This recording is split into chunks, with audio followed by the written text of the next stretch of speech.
Welcome everyone, Christine here with a discussion about the ogres in Total War Warhammer 3 Immortal Empires and how to make the ogres playable. Though playable doesn't mean that they're going to be great, it just means they're not going to be one of the most awful races to play in the game, and you can make their campaigns work.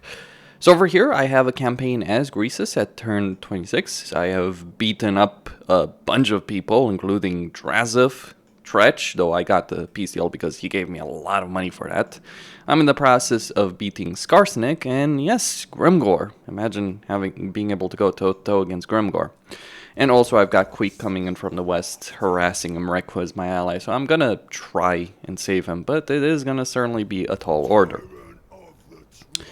So, what mods do you want to use in order to make the ogres playable?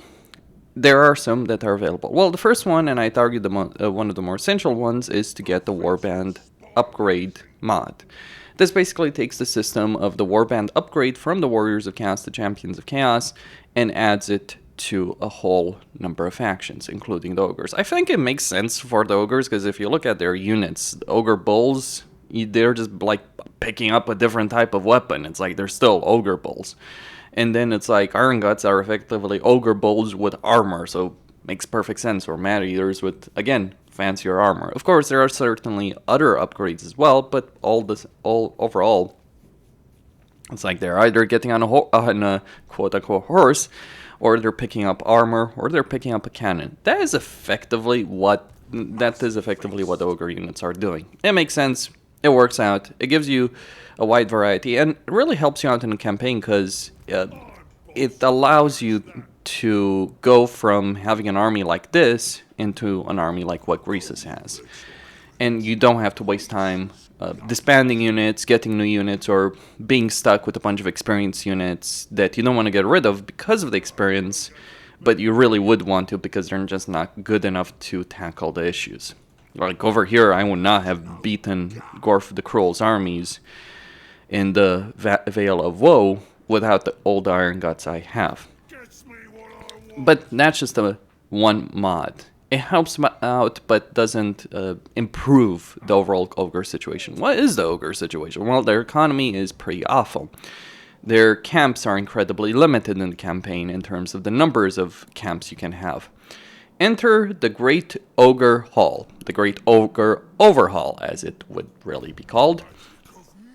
Now, what this does is a large number of things that make camps more useful, the ogre economy more competitive, and overall just give you a significant number of improvements. One of the things it does is it makes Gorgers as units, kind of like Slayers are for Dwarves. So you have a chance for Gorgers to be added to a global recruitment pool and that you can recruit. They're still expensive, very expensive to recruit and maintain, but it does give you a whole list of possibilities because, for instance, all of the Gorgers that I've been recruiting in this campaign, I've done so through that global recruitment pool. Makes them exceptionally useful. That's one thing. Another thing, camps are now mobile. Yes, they are now mobile. Now, I don't think I have any camp in this particular situation that has movement, but they move in a camp stance. They still generate meat. They have very little movement, though you can increase it with the special skill line that the camp masters now have. So camps are not just mobile, but they now function as black arcs on land. People have recommended this mod, or similar mod, to me for a while because this is something the ogres needed. There is no reason whatsoever why camps shouldn't be able to move. Now, their movement range is reduced by 50% by default, but you can certainly get it back up with a big migration, 25% movement range, campaign movement range, and then the biggest migration. So you can get up to 75 movement range, so you might even move faster than you would by default. And camp bosses, yes, they can now earn experience. You can't attack with the camp, so it doesn't have quite the same benefit as a Black Ark can, because a Black Ark can attack coastal settlements. But at the same time, you at least have mobile camps. And this is useful not just because of the radius that will prevent you from running out of meat in a campaign. Instead, the real usefulness is you'll have your unit recruitment with you, And crucially, you can maintain a very large army for far cheaper than you otherwise would, because the camp reduces the upkeep, but for the units inside the camp by a fairly significant amount. On top of that, there are new skills for the tyrants, for the ogre tyrants that you do have. So if we look at tyrants, they get crucially impressive wealth. So that's free recruit rank, 1 local recruitment capacity. That is pretty substantial because it gives you the ability of recruiting units very, very quickly in a campaign. The difference between camp tyrants and just regular tyrants is that the blue skill line is different between them. Camp tyrants are actually quite a bit better. That's one of the things to mention over there. About the ogres, their economy hasn't been changed in minor settlements. That's still a major drawback, though it has kind of been buffed, because like you would never have wanted to get the meat store, for instance, before, because it would have been a significant cost in terms of like just a lot of issues.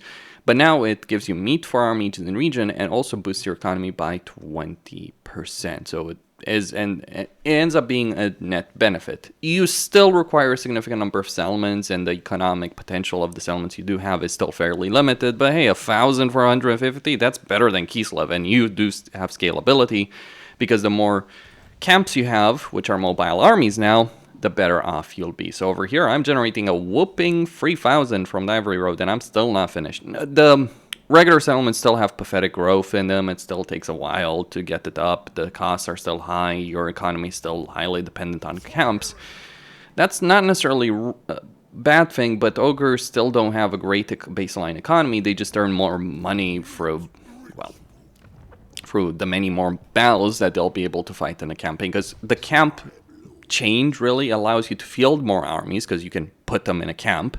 And if you want to attack settlement, just get the tyrant to just follow that ogre camp, and whenever you decide to attack, you just move the army from the camp into that tyrant or in that slaughtermaster camp, slaughtermaster's army, and then you attack, and then you can move them back into the camp to reduce the upkeep. Again, that's one of the things that can help you out, or it can allow you to do things like what I'm doing here, where you have 2 armies basically side by side. Or over here, I'm trying to get these 2 armies to converge to deal with Quake. Both of them either of them can handle Quake on their own, or at least the 2 armies that I'm seeing over here, either of them can handle at least one of these armies, but combined they can handle both these armies together. That is one of the benefits that the Black Arcs for the Dark Elves do have, and now the Ogres have it. And it, by the way, makes sense that they have it. By the way, fun fact. I couldn't... fun fact, it doesn't really fix all the bugs. So I tried to move Greases for this pass over here, and he just got stuck. He was too fat to go for it. I had to reload the save, and it fixed it. But it was hilarious, just like getting stuck, because Greases was so much of a fat ass that you literally couldn't go for that. Now over here, I'm just kind of trying to, I would prefer a field battle. Ogres are not great in sieges, though they can break down walls. Ogres are great in field battles because of Ogre Charge, and like the charge bonus they do have, the mass they do have. So, and the problem that Ogres always had is not that their army was bad. It's actually a really good army, all things considered, if you could get access to all the tools. I still haven't, though the units I have gotten over here by turn 26 certainly are far more substantial than I would before. And I do have 3 entire armies five armies over here in this campaign. Yes, I am going bankrupt, but I have 16,000 income. That is actually pretty solid overall, considering everything. Like, 16,000 is not a great amount of income. Some other races can get it much higher. Grimgor is about to smash into the Titan's Notch over here and, well, ruin my day, if you will. Because he is Grimgor, I could get the peace tree if I so desired with him. Maybe that would be the wiser decision. Let's not fight Grimgor, because Kolick is still to the north. But all the same, like, the fact that I can now compete with Grimgor, I fought Tretch, I fought Drazov, none of which are easily legendary lords. Yes, I also fought Kugath with, like, a tertiary army and smashed them to pieces. Gorgers are good. Just gonna put that out there. It's poor Kugath. I don't think there is any mod that makes Kugath actually playable, but there are certainly mods or combinations of mods that do make ogres. at least somewhat decent. Again, they're still not great. There's like some people who complain, oh, it just buffs them too much. I'm like, the ogres are one of the worst races in the game.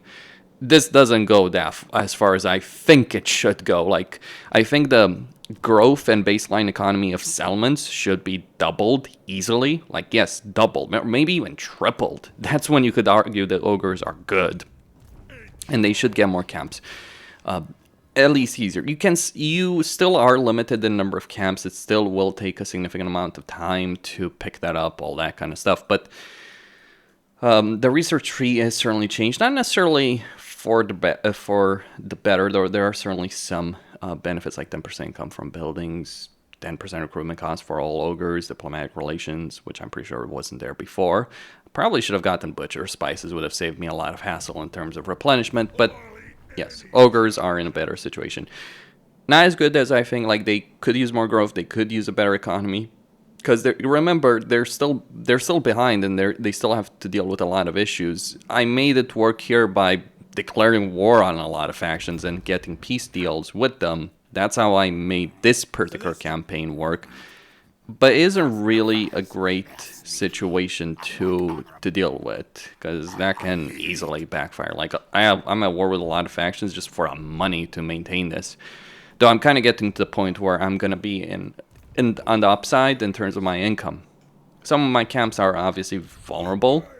That's the trade-off, right? If you want to move camps, that is the trade-off you're going to have to deal with. There's also a mod that makes camp battles land battles, which suits the ogres. Camps are notoriously hard to defend, partly because in the vanilla game, the camp bosses are just generic lords with no levels or any skills to associate to them, but also because the layout of camps is also pretty terrible. So those are the three main mods I would use. Things like public order penalty removal for higher difficulties. Those things can help, but crucially, the ogre overhaul, the Warband Upgrade system, and turning camp battles into land battles. Those are the three main mods that can make the ogre experience vastly superior to what it currently is in vanilla. And you might actually be able to finally enjoy a proper ogre steamroll army, which is what they're supposed to be, I might add. That is all I had to say. Costin here, signing out. Don't forget to subscribe, like, and enable notifications, and stay tuned for more.